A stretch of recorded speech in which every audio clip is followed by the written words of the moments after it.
সবাইকে। তো তারপর আমি আবিরগুলো সাজিয়ে নিচ্ছিলাম এক এক করে। লাল, সবুজ আর হলুদটা এনে দিয়েছিল বাবা, আর গোলাপিটা আর নীলটা এনেছিল বর। দিয়ে সাজিয়ে এরপর আমি বাইরে যাব রং খেলতে।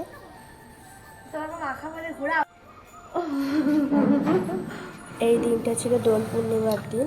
তো বাড়িতেই রং খেলছিলাম দিনের বেলাটা। ও আর আমি আর মাকে মাখিয়েছিলাম, আর পাশে বৌদি ছিল, বৌদির বাড়িতে গেছিলাম রং মাখাতে।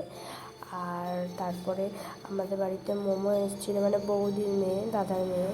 ও আমাকে রং মাখিয়ে গেছে, তারপরে আবার ওকে মাখাতে এসেছিলো রং।